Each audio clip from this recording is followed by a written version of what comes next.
Esta mañana nos visita Carmelo Suárez, que es candidato del Partido Comunista del Pueblo Canario al Congreso por la provincia de Las Palmas. ¿Qué tal, señor Suárez? Buenos días. Buenos días. Mire que en otras ocasiones a algunos partidos les tengo que pedir su posicionamiento ideológico, más o menos para hacernos una idea, pero con ustedes no hace falta. Afortunadamente. Y eso, señor Suárez, que en un momento dado, sobre todo a partir de la caída del muro, parecía que el comunismo había quedado como una opción ya inválida, ¿no? Obsoleta, por así decirlo. Lo que pasa es que pasó una cosa, y es que el capitalismo se quedó libre, no tenía el tema comparativo de las sociedades socialistas que se construían en el este, se desataron las fuerzas del capitalismo de manera absolutamente incontrolada y bastaron 20 años para estar donde estamos, donde defender el capitalismo es bastante difícil. ¿Es la crisis que estamos atravesando una consecuencia de esto? Es una desbocado. Sí, es una crisis que estaba ahí, es la tercera fase de la crisis general del sistema capitalista, pero que se acelera al no tener el referente contenedor de la Unión Soviética y del mundo socialista, y entonces esas fuerzas se expanden de manera absolutamente furiosa, podríamos decir, y se abalanza ya pues a la guerra planetaria, a comerse el planeta entero, los recursos naturales, la disputa interimperialista, ¿no?, brutal que se está dando. Y entonces efectivamente aquella gente que escribió aquel libro del final de la historia, donde decía ya ahora todo será capitalismo y tal, creo que el libro andan utilizándolo para otras cosas menos para leerlo. Fue prólogo de una nueva época, ¿no?, que estamos empezando. Sí, pero no fue el fin de la historia. En lo económico, por lo menos. El caso es que muchas personas, señor Suárez, buscan soluciones a esta crisis. Claro. ¿Ustedes cuáles aportarían? Bueno, lo primero que habría que decir es que las soluciones a esta crisis no están dentro del sistema. Es decir, hoy la mayoría de las fuerzas, o las fuerzas parlamentarias y otros partidos similares, lo que están es tratando de apuntalar un capitalismo ruinoso que se cae a pedazos, ¿no? Y parchean por aquí y se creen que consiguieron algo y les revienta por el lado contrario. Basta ver la prensa, por decir de todos los días, ¿no?, cuando hoy se alegran de una buena noticia y mañana resulta que bajó 5 puntos la bolsa, ¿no? Entonces, nosotros lo que decimos es que las soluciones hay que buscarlas fuera del sistema. Es decir, estamos en la etapa de transición del capitalismo al socialismo, o etapa histórica, y entonces las soluciones hay que buscarlas fuera. Es decir, no es posible lo que estamos escuchando todos estos días en esa tremenda propaganda mediática de que van a resolver el problema del paro, no sé qué, no sé cuánto, dentro del capitalismo. No, dentro del capitalismo no van a resolver nada de eso. Dentro del capitalismo lo que va a haber en el próximo futuro es más retrocesos para los trabajadores, cada vez perder más y cada vez más guerra planetaria y cada vez más destrucción de los recursos del planeta, ¿no? Entonces, las soluciones que nosotros planteamos, es decir, abordemos la cuestión esencial, es decir, la perspectiva de la construcción de la sociedad socialista y comunista, donde lógicamente acabando con todo el proyecto de la oligarquía internacional y de la oligarquía española, estamos hablando de 1000 familias que controlan el 80 y algo % del Producto Interior Bruto del país. Frente a eso, millones de trabajadores y trabajadoras entregando su vida para esas 1000 familias. Busquemos la solución fuera del capitalismo, empecemos a abrir el camino a la sociedad socialista, como decía Fidel Castro, es decir, hoy en estos momentos estamos o socialismo o la humanidad. Es decir, es que el capitalismo se cargará al planeta, se carga la humanidad entera. Se han terminado con Libia, con esa barbarie que hicieron allí, y ya están, no han terminado todavía, están los cañones calientes todavía, y ya están hablando de atacar Irán. ¿Se comparan ustedes con la Cuba de Castro, ahora que lo nombra? ¿Es un objetivo al que les gustaría llegar? La Cuba de Castro es fortaleza sitiada, con muchas dificultades está sacando para adelante su proyecto socialista, pero nosotros lo explicamos de una manera muy gráfica. Ahí al lado está Haití, ¿no?, que es más o menos la misma situación. ¿Qué pasaría si Haití fuera una república socialista? Por colocar un ejemplo. La diferencia de esperanza de vida entre Cuba y Haití son 15 años de esperanza de vida. 10 millones de haitianos. Si Haití fuera una república socialista, tendrían 150 millones de años más de vida, y de vida de más calidad. Por lo tanto, la ventaja superior del socialismo yo creo que se constata en la práctica. El capitalismo además va en un proceso de degradación, un proceso de descomposición histórica muy acelerado, y para la humanidad se convierte en un elemento esencial de urgencia, romper ya con la hegemonía de ese sistema y empezar a construir otro proyecto de futuro para la clase obrera internacional y para la humanidad entera. ¿No creen ustedes en la iniciativa privada como elemento generador de riqueza? Creemos en la iniciativa privada, pero no creemos en la acumulación capitalista. Es decir, evidentemente las personas son capaces de aportar con su esfuerzo, con su creatividad, con sus capacidades mucho a la construcción de una sociedad. Pero si lo que aportan, lo aportan para que una oligarquía reducida se enriquezca enormemente a costa del sacrificio y de la vida entera del pueblo trabajador, estamos llegando ya en el capitalismo a trabajar gratis. Es decir, lo de Portugal el otro día, por colocar un último ejemplo, ¿no? Se trabaja ahora media hora más todos los días por el mismo salario. Por tanto, si la fuerza de trabajo costaba el salario que se pagaba, esa media hora es gratis. Es decir, volvemos a que el capitalismo en su final vuelve al origen, a la esclavitud, que fue el elemento esencial del proceso de acumulación de capitales, ¿no? Entonces, ahora estamos a trabajar gratis para el capital. ¿Creen ustedes que Canarias tiene problemas específicos que se deben resolver de alguna forma específica? Sí, Canarias tiene problemas específicos desde el punto de vista del problema de la construcción de un proyecto propio, del problema de la supremacía del insularismo sobre un proyecto nacional para Canarias, que es necesario, que hay que construir, que hay que unir a todo el pueblo canario en un proyecto propio, nuestra situación atlántica, la voracidad sobre el territorio, la utilización de nuestras islas en la geopolítica. Y nosotros ahí tenemos dos luchas en las cuales estamos muy fajados hoy. En Gran Canaria estamos contra la construcción ilegal del edificio del Fronte, un edificio construido en un solar que ni es propiedad del Ministerio del Interior y que es una lucha de 3 años, los vecinos mantenidos todos los días. Y aquí en Tenerife estamos fajados con el tema del puerto de Granadilla, que es de esas tremendas infraestructuras que consumen territorio y que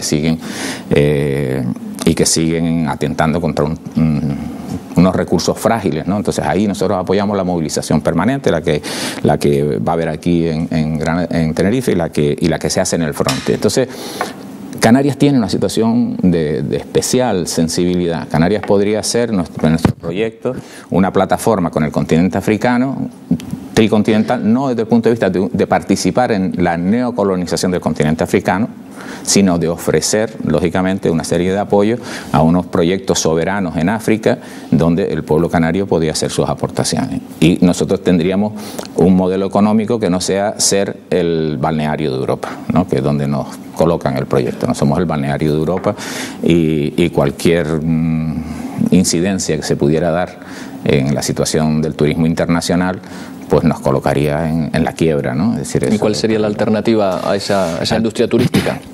Nosotros entendemos que hay una alternativa a la industria turística hoy en Canarias sobre la base de un modelo de desarrollo que aprovechara los recursos que en Canarias tiene. Si nosotros tenemos, lógicamente, que mantener una productividad agraria que con tecnología que nunca se le ha echado a la agricultura canaria, porque cuando la agricultura canaria dio dinero, todos los beneficios se desviaron para la especulación inmobiliaria y para el turismo, y ese sería un factor para dar una cierta autonomía, autosuficiencia alimentaria, y después todos los elementos de tecnología punta y energías alternativas que en Canarias sería posible desarrollar. Es decir, nosotros necesitaríamos tener una preparación de nuestra gente joven en elementos de tecnología punta. Hoy esa tecnología punta implementada en Canarias en procesos de producción, montaje, etcétera, con la situación tricontinental de nuestras islas, nos podía dar, lógicamente, una situación, un cambio absoluto del panorama futuro para nosotros. Estamos en una situación en Canarias con la mitad de la juventud en situación de paro, pero es una generación que en el capitalismo no va a trabajar. Es decir, en los próximos años, para esa mitad de jóvenes que están en paro,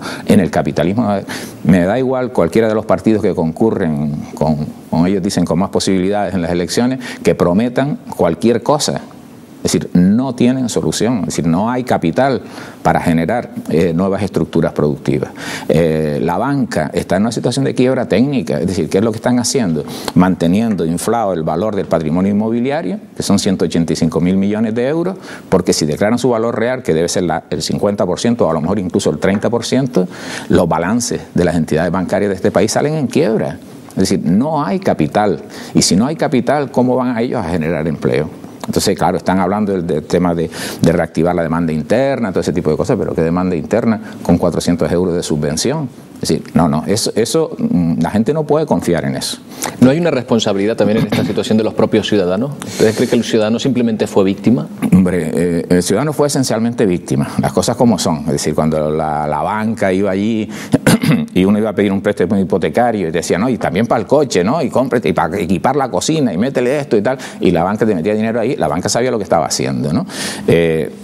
Ahora, en una sociedad donde el ciudadano lo que se le pide permanentemente es obediencia, ¿no? Lo que se le pide es ser disciplinado, aceptar las normas, las reglas del juego que se imponen desde arriba. es el ejemplo de lo de Grecia el otro día. A Papandreou hace esa jugada que hizo, que yo creo que fue una jugada de voy a convocar un referéndum. ¿Y cómo se va a convocar un referéndum sobre estas cosas? Hay cosas que no se le preguntan al pueblo, ¿no? Entonces ese tipo de... Claro, el ciudadano tiene responsabilidad, sí, dentro de un manejo de la superestructura ideológica que coloca un factor de alienación muy importante sobre el pueblo, ¿no? Pero el pueblo lógicamente está viviendo en sus propias carnes que todo aquello que le prometieron pues resulta que se demostró que no tenía ninguna consistencia y que se venía abajo, ¿no? Ustedes plantean para problemas globales soluciones globales, sí. Coordinado además a través de distintos países, de una forma internacional. Sí, nosotros lógicamente participamos en una coordinación que está avanzando el Movimiento Comunista Internacional, donde estamos ya toda una serie de países, que solemos tener un foro internacional que será este año, a principios de diciembre en Atenas, donde empieza a haber ya una revista comunista internacional, donde fijamos proyectos políticos, ideológicos. El sitio más adecuado, desde luego, tal y como en este momento cosas, Atenas ¿no? es un sitio perfecto, efectivamente, además con la participación protagonista del Partido Comunista de Grecia, ahí defendiendo sus posiciones frente a la Unión Europea, frente al euro, ¿no? Que deberíamos además conocer y compartir bien. Y entonces ese es un elemento muy importante. Claro, el capital se internacionaliza, los comunistas nos internacionalizamos, ¿no? Pero luego también planteamos una serie de medidas muy concretas para la gente aquí ahora, porque claro, la lucha es concreta ahora. Nosotros, ahora que está tan de moda eso, la dación en pago de la vivienda, nosotros decimos que no. Eso sigue siendo una estafa.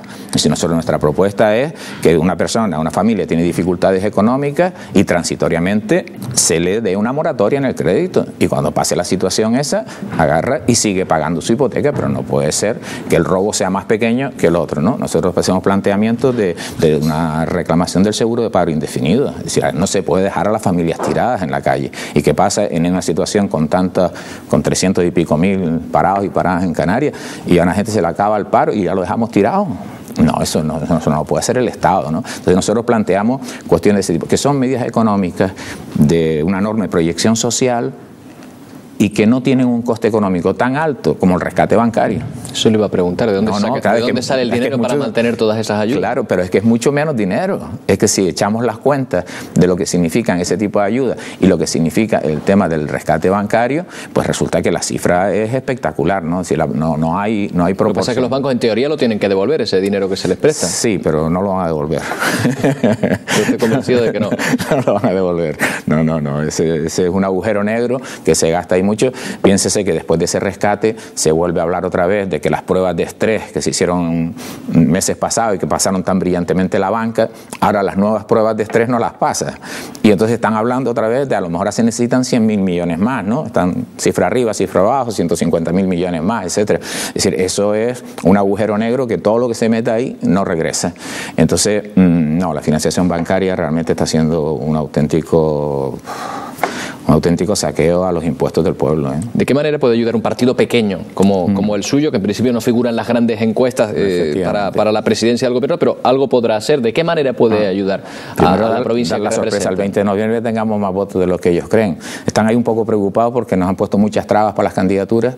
Hemos tenido que sacar 2 candidaturas en el Tribunal Constitucional, la de Madrid y la de Ciudad Real, y tenemos todavía en el Tribunal Constitucional, a estas alturas de la campaña, la candidatura a Barcelona, denunciando además un fraude en el censo, que nos han anulado cientos de firmas, de avales de esto que ha habido que presentar esta vez de manera ilegal. Entonces, ¿cómo influimos? Bueno, influimos de la manera que colocamos una propuesta que confronta, somos un partido mucho de acción en la calle, ¿no? De tener la presencia en los barrios, en los centros de trabajo, explicando la propuesta, y que de repente la gente con este eslogan que nosotros tenemos, ¿no? De la campaña, todo para la clase obrera, la gente se queda así un poco sorprendida, pero todo, sí, todo. ¿Por qué? Porque ahora es todo para el capital, en esta sociedad es todo para el capital. Entonces nosotros decimos, frente a eso, todo para la clase obrera, que es la que produce la riqueza, la que trabaja, la que hace funcionar el país. Además ahí hacemos una explicación interesante, porque decimos, bueno, vamos a ver, si los trabajadores saben hacer casas. Rápidamente, ya para que le dé tiempo a ese minuto. Si los trabajadores saben hacer programas de televisión, si los trabajadores saben reparar un coche, no saben manejar el país. Si el país funciona por los trabajadores. Un minuto, señor Suárez, para que pida el voto a los ciudadanos directamente. Realmente el 20 de noviembre va a ganar el capital o va a ganar el trabajo, porque toda batalla política o la gana el capital o la gana el mundo del trabajo. Nosotros lo que proponemos a la clase obrera es que lo gane el mundo del trabajo. ¿Y cómo lo puede ganar? Pues sencillamente si las posiciones de la clase obrera avanzan este 20 de noviembre. Si hay un poquito más de votos, si aumentan los votos para el Partido Comunista, ¿qué va a pasar? Que los empresarios dirán, hombre, esta gente parece que ya no se lo tragan tanto Parece que ya se empieza a rebelar la clase obrera. Entonces los empresarios, el capital empezarán a tener un cierto respeto por los trabajadores y las trabajadoras. Es decir, esa es la utilidad del voto al Partido Comunista, que según se emite, empieza a mejorar las condiciones de vida de la clase obrera. Y bueno, si subieran un poco más y dobláramos los votos, entonces resulta que alguno perdería el sueño. Señor Suárez, muchas gracias por atendernos esta mañana, por acompañarnos. Gracias a ustedes, muy amable.